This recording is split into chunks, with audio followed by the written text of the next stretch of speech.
Hello guys, कैसे हैं आप सब लोग। लेवल अप की एपिसोड 94 के साथ हाजिर हूँ। लास्ट एपिसोड के एंड पे जिन्हों उन सबसे कहता है जितना दूर हो सके इन गेट से दूर चले जाओ। नेक्स्ट सीन उस कॉन्फ्रेंस के अगले दिन का होता है। पूरी दुनिया में खलबली मच चुकी है क्योंकि उन सब ने वार्निंग सुन ली है। जिन्हों ने कहा था कि उन गेट से दूर हो जाओ क्योंकि तुम लोग उन मॉन्स्टर्स को नहीं हरा सकते, इसलिए सारे लोग अपनी जान बचाने के पीछे लगे हुए हैं। जिन्हों अपने सोल्जर्स के साथ अपने आइलैंड पर खड़ा होता है जहाँ पर उसने अपने लिए एक पैलेस बनवाया है। जिन्हों कहता है मेरे सोल्जर्स का मुझे सबसे बड़ा फायदा ये है कि मेरे सोल्जर्स मेरे साथ वफादार हैं और वो मरते नहीं है। जितनी बार चाहे मैं उनको रिजनरेट कर सकता हूँ। बैलियन उससे कहता है मेरे किंग, अगर हमें उन सारे ड्रैगन्स के साथ डायरेक्ट फाइट करना पड़ी, मुझे अफसोस के साथ कहना पड़ रहा है कि हमारी आर्मी उनके सामने टिक नहीं पाएगी। जिन्हों बैलियन से पूछता है तुम्हें क्या लगता है उनकी आर्मी हमसे कितनी बड़ी होगी। बैलियन कहता है अगर मैं गैस करूं तो कम से कम 100 गुना ज्यादा होगी। जिन्हों कहता है तो इसका मतलब उनके पास 10 मिलियन सोल्जर्स हो सकते हैं। नेक्स्ट सीन कैनेडा का दिखाया जाता है जहाँ पर एक हंटर जिसका नाम रे मिल्स होता है, एस रैंक का हंटर, वो एक टीवी पर इंटरव्यू दे रहा होता है और कहता है मुझे जिन्हों की बात पर जरा भी यकीन नहीं है, वो सिर्फ बकवास कर रहा है। अगर मेरे पास उसका कांटेक्ट नंबर होता तो मैं ये सारी बातें उसे डायरेक्टली कहता। रिपोर्टर उसे कहता है लेकिन जिन्हों इस वक्त इस पूरी दुनिया में सबसे स्ट्रॉन्गेस्ट हंटर है, क्या आपको वाकई लगता है कि उसकी वार्निंग फेक है। जे मिल्स उसे कहता है चाहे वो कितना ही बड़ा और महान हंटर क्यों ना हो, लेकिन जो कुछ भी उसने कहा है लाजमी नहीं कि वो सच हो। नेक्स्ट सीन फिर से आइलैंड का होता है। जिन्हों बीरू से कहता है बीरू जरा मेरे पास आओ। बीरू कहता है जी मेरे किंग। जिन्हों कहता है क्या तुम्हें लगता है कि तुमने मेरे लिए एक पैलेस बनवाया है, जल्दी से अपना माथा नीचे रगड़ो। बीरू अपना माथा नीचे टेक देता है। जिन्हों कहता है ये तो बच्चों का पैलेस है और उसके ऊपर ये झंडा किसने लगाया है। उसी वक्त बैलियन आगे बढ़ता है और वो भी जमीन पर अपना माथा लगा लेता है। जिन्हों कहता है तो इसका मतलब ये तुम्हारा आइडिया था इसके ऊपर झंडा लगाने वाला। जिन्हों बैलियन से पूछता है मुझे ये बताओ अगर तुम्हारा शैडो मोनार्च यानी कि मैं मर जाता हूँ तो तुम सब के साथ क्या होगा। मेरे मरने के बाद तुम इंचार्ज होगे, क्या इन शैडो सोल्जर्स को तुम संभालोगे। वो कहता है नहीं, हमारी लाइफ आपके साथ जुड़ी हुई है, अगर आप मर जाते हो तो हम सब लोग भी मर जाएंगे। नेक्स्ट सीन हंटर्स एसोसिएशन का होता है। मिस्टर वूजिन जिन्हों को जे मिल्स के बारे में बताते हैं और कहते हैं जे मिल ने अपने साथ बहुत सारे हंटर्स को कनाडा में इकट्ठा कर लिया है। वो सारे लोग तुम्हारे खिलाफ रिबेलियन कर रहे हैं। उनका कहना है कि तुम झूठ बोल रहे हो। सारे वहाँ पर ओपन होने वाले गेट में से निकलने वाले मॉन्स्टर्स का खुद ही मुकाबला करना चाहते हैं। मिस्टर वूजिन कहते हैं अब तुम क्या करने वाले हो। जिन्हों कहता है मैं चाइना जा रहा हूँ। जिन्हों कहता है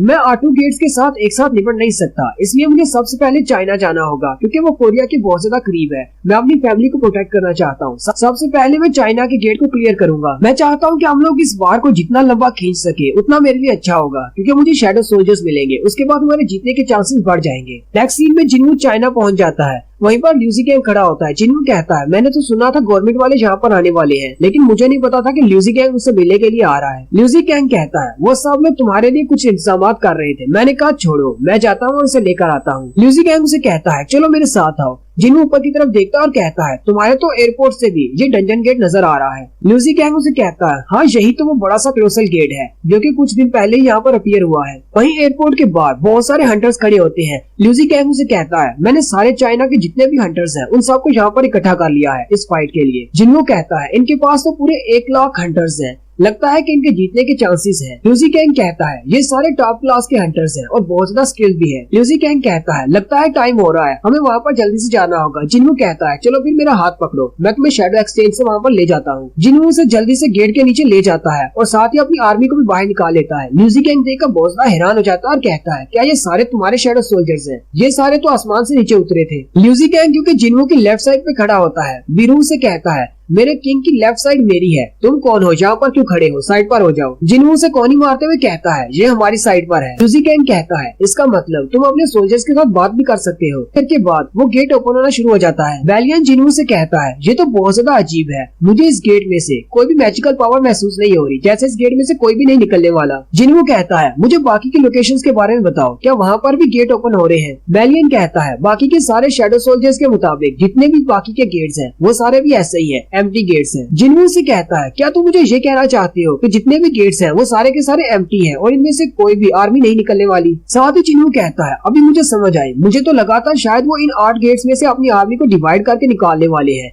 लेकिन मैंने तो ये सोचा ही नहीं वो लोग वहाँ पर क्यों आएंगे जहाँ पर मैं हूँ। वो मुझसे बहुत ज्यादा दूर कहीं अपनी आर्मी को जमा करके निकलने वाले हैं। और रे मिल्स की बदकिस्मती, ये गेट कनाडा में ओपन होने वाला है।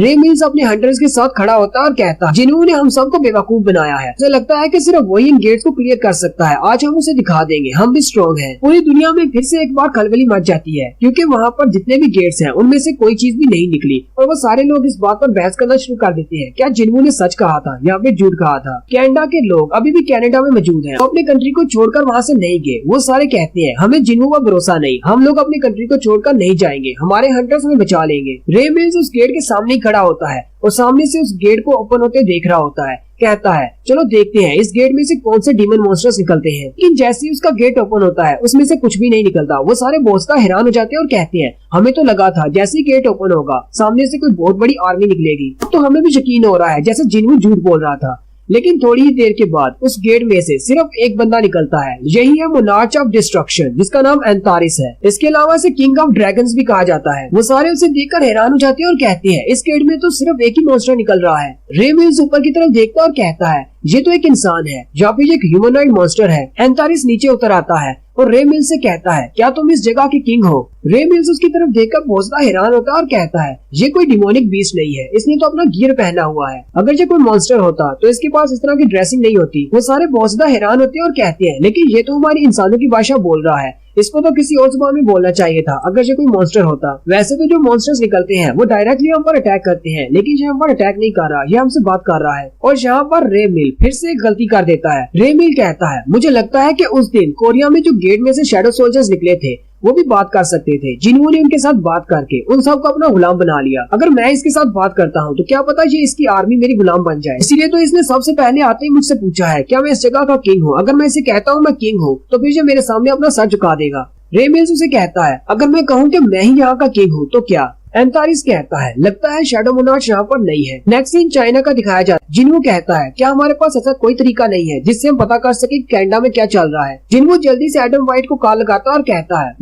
मुझे बताओ कि कनाडा में क्या चल रहा है। साथ ही फोन में से चीहू की आवाजें आना शुरू हो जाती है। जिन्हों कहता है तुम इस वक्त कहाँ पर हो और पीछे शोर क्यों मचा हुआ है। एडम वाइट उसे कहता है हम लोग इस वक्त कनाडा में हैं बाकी के एजेंट्स के साथ, लेकिन यहाँ पर बहुत बड़ा मसला हो गया है। जिन्हों उसे कहता है लेकिन तुम कनाडा में क्या कर रहे हो। एडम उसे कहता है हम लोग सब कुछ बैठकर देख नहीं सकते थे, हम अपने एजेंट्स के साथ यहाँ पर आए हैं, मुझे भी यहाँ पर इसलिए भेजा गया है ताकि हम मॉन्स्टर्स को हरा सके। जिन्हों उससे पूछता है क्या गेट में कोई चेंजेस हुए हैं, गेट में से कुछ निकला है।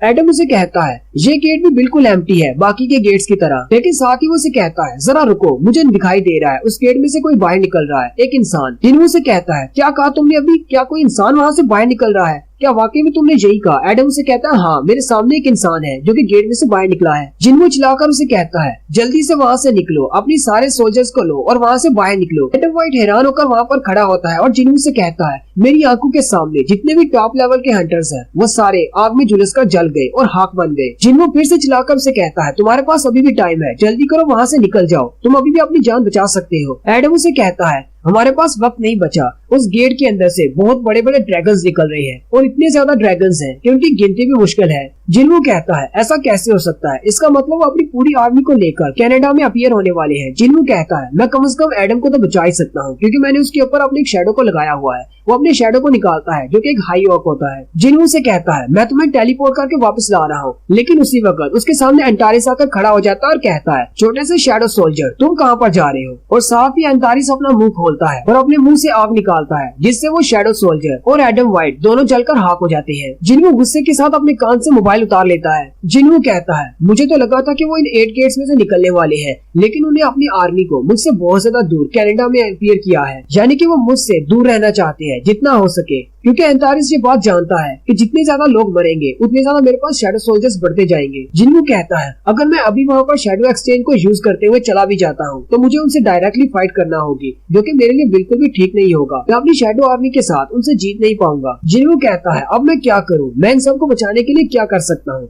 जबकि एंटारिस कहता है जिंदा इंसानों के दिल के धड़कने की आवाज, जिंदा इंसानों के चीखने चिल्लाने की आवाज जब वो आग में झुलसते हैं, और मेरे ड्रैगन्स की रोर की आवाज जब वो अपने मुंह से आग निकालते हैं बिल्कुल मेरे कानों में म्यूजिक की तरह सुनाई दे रही है। वक्त आ चुका है इस दुनिया की तबाही का।